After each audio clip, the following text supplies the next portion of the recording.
Hello friend, welcome back to my YouTube channel medicine Bangla official. আমি সত্যজিৎ। আজকে আপনাদের সাথে এমন কিছু খাবারের নাম বলবো যে খাবারগুলো কিডনির রোগে আক্রান্ত ব্যক্তিরা ভুল করে কখনো প্রতিনিয়ত গ্রহণ করবেন না, না হলে আপনার বড় বিপদ হতে পারে। তাই আপনাদের কাছে আমার অনুরোধ, ভিডিওটি সম্পূর্ণ দেখুন, অনেক কিছু জানতে পারবেন। আপনি যদি আমার চ্যানেল নতুন হন আর ভিডিওটি প্রথম দেখছেন, তাহলে চ্যানেলটিকে সাবস্ক্রাইব করে পাশে থাকা বেল আইকনটিকে চালু রাখুন, যাতে পরবর্তী ভিডিও নোটিফিকেশন সবার আগে আপনি পেতে পারেন। তাহলে চলুন আজকে নতুন কিছু জেনে আসি। কিডনি হলো আমাদের শরীরে একটি গুরুত্বপূর্ণ বিশেষ অঙ্গ, যার কাজ রক্ত থেকে দূষিত পদার্থকে ফিল্টার করে বাইরে বের করা। এছাড়াও অনেক কাজ আছে, সেগুলো তো আলাদাভাবে বিস্তারিতভাবে আলোচনা করতে হবে। আজকে আপনাদের সাথে বলবো যে যারা কিডনি রোগে আক্রান্ত রয়েছে, তারা বেশ কিছু খাবার রয়েছে, এগুলো গ্রহণ কখনোই করবেন না, ভুল করেও কখনো প্রতিনিয়ত করবেন না, না হলে আপনার কিডনি একেবারে নষ্ট হয়ে যেতে পারে। প্রথম যে খাবারটি রয়েছে সেটি হলো ব্রাউন রাইস। খাবেন না। যদি আপনার কিডনির সমস্যা আছে বা হয়েছে, সেক্ষেত্রে আপনি এই ব্রাউন রাইস গ্রহণ করবেন না। কারণ এই ব্রাউন রাইসের মধ্যে ফসফরাস বেশি থাকে। ব্রাউন রাইস খেলে শরীরে ফসফরাসের মাত্রা বেড়ে যাবে এবং আপনার যে কিডনির সমস্যা রয়েছে, এই সমস্যা আরো দ্বিগুণ হয়ে যেতে পারে বা কিডনি নষ্ট হতে পারে। দ্বিতীয় হলো অ্যাভোকাডো গ্রহণ করবেন না। অ্যাভোকাডো এমন একটি ফল, সুস্থ ব্যক্তি অ্যাভোকাডো গ্রহণ করতে পারেন, কিন্তু যদি কোনো ব্যক্তির এই কিডনির সমস্যা বা রোগ আছে, তারা অ্যাভোকাডো গ্রহণ করবেন না। অ্যাভোকাডোর মধ্যে পটাশিয়াম থাকে। অ্যাভোকাডো গ্রহণ করলে শরীরে পটাশিয়ামের মাত্রা বেড়ে যাবে এবং যে সকল ব্যক্তির কিডনির সমস্যা রয়েছে, তাদের কিডনি আরো নষ্ট হয়ে যাবে। 3 হলো কালো রঙের পানীয় কখনোই গ্রহণ করবেন না বা পান করবেন না। কালো রঙের পানির মধ্যে যে অনেক রকমের কোল্ড ড্রিঙ্কস আছে, কোকোকোলা, পেপসি, থামস আপ, এই জাতীয় পানীয় আপনি কখনোই গ্রহণ করবেন না, কারণ এর মধ্যে ফসফরাসের মাত্রা বেশি থাকে। ফসফরাস গ্রহণ করলে আপনার শরীরে হাড় থেকে ক্যালসিয়াম নষ্ট হয়ে যাবে এবং কিডনিও নষ্ট হবে। 4 নম্বর হলো কলা। কিডনি আক্রান্ত ব্যক্তি কখনোই কলা গ্রহণ করবেন না। কলা একটি খুব ভালো খাবার। এর মধ্যে ফাইবার, ক্যালোরি থাকে ও প্রচুর পরিমাণে পটাশিয়ামও থাকে, যার ফলে রক্তে পটাশিয়াম বেড়ে গেলে কিডনি নষ্ট হতে পারে। তাই আপনি কখনো এই কলা গ্রহণ করবেন না। 5 হলো দুধ দিয়ে যে খাবারগুলো তৈরি হয়, এই খাবারগুলো কখনোই আপনি গ্রহণ করবেন না, যেগুলোকে আমরা দুগ্ধ জাতীয় খাবার বলে থাকি।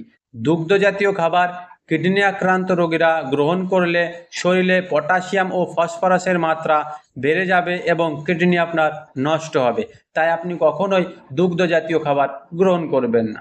6 নম্বর হলো কমলা লেবু বা কমলা লেবুর রস কখনোই আপনি কিডনি আক্রান্ত রোগী থাকলে তাকে দেবেন না বা আক্রান্ত ব্যক্তি কখনোই গ্রহণ করবেন না, কারণ এর মধ্যে প্রচুর পরিমাণে পটাশিয়াম থাকে।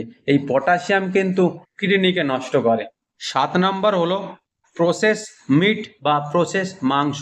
এই খাবারগুলো হলো যেরকম শিকের মধ্যে মাংস পুড়িয়ে লবণ লাগিয়ে খাওয়া হয় এবং প্যাকেজিং মাংস পাওয়া যায়, যেগুলোর মধ্যে প্রচুর পরিমাণে প্রিজারভেটিভ ও লবণ থাকে। কিডনি রোগে আক্রান্ত ব্যক্তিরা যদি এই খাবারগুলো গ্রহণ করে থাকেন, তাহলে তার কিডনি নষ্ট হতে পারে।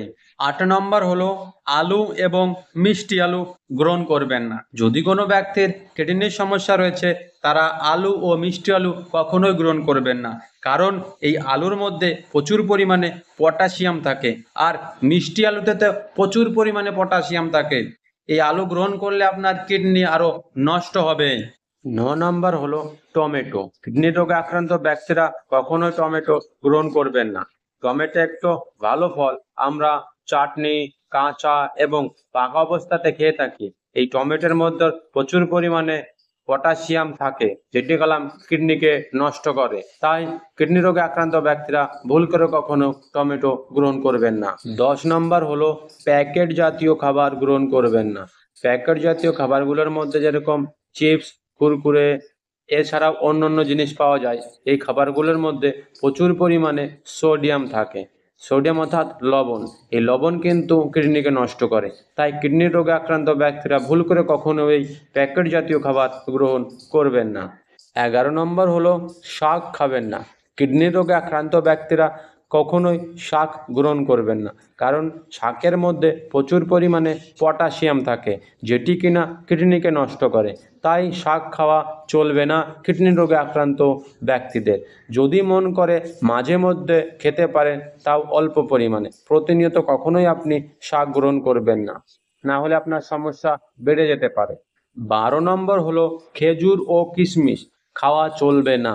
কিডনি রোগে আক্রান্ত ব্যক্তিরা কখনোই খেজুর ও কিশমিশ গ্রহণ করবেন না, কারণ এর মধ্যে প্রচুর পরিমাণে পটাশিয়াম অ্যান্টিঅক্সিডেন্ট থাকে। অ্যান্টিঅক্সিডেন্ট শরীরের পক্ষে খুব ভালো, কিন্তু পটাশিয়াম ক্ষতিকারক। তাই কখনোই কিডনি রোগে আক্রান্ত ব্যক্তিরা খেজুর ও কিশমিশ গ্রহণ করবেন না। এই যে 12টি খাবারগুলোর নাম বললাম, এই খাবারগুলো কখনোই কিডনি রোগে আক্রান্ত ব্যক্তিরা প্রতিনিয়ত গ্রহণ করবেন না। যদি মন করে তাহলে আপনি মাঝে মধ্যে গ্রহণ করতে পারেন, কিন্তু প্রতিনিয়ত গ্রহণ করবেন না। কারণ এই খাবারগুলোর মধ্যে পটাশিয়াম ও ফসফেট প্রচুর পরিমাণে পাওয়া যায়। এই পটাশিয়াম ফসফেট কিন্তু কিডনিকে নষ্ট করে। ভুল করে তাই এই খাবারগুলো প্রতিনিয়ত কখনোই আপনি গ্রহণ করবেন না। এছাড়া অনেক খাবার রয়েছে যেগুলো খাওয়া যায় না। এ নিয়ে আলাদাভাবে আরেকটি ভিডিও বানাবো। আর আপনি যে খাবারগুলো গ্রহণ করবেন সেগুলোর মধ্যে যাতে ফসফেট ও পটাশিয়াম কম মাত্রায় আছে সেই খাবারগুলো আপনি গ্রহণ করবেন, তাহলে আপনি সুস্থ থাকবেন এবং ভালো থাকবেন। এই ছিল আজকের ভিডিও। আশা করি ভিডিওটি আপনাদের ভালো লেগেছে বা উপকারে দিয়েছে। যদি ভালো লাগে তাহলে সেক্ষেত্রে ভিডিওটি লাইক করুন, শেয়ার করুন, আর প্রতিনিয়ত এরকম ভিডিও পেতে চ্যানেলটিকে সাবস্ক্রাইব করুন।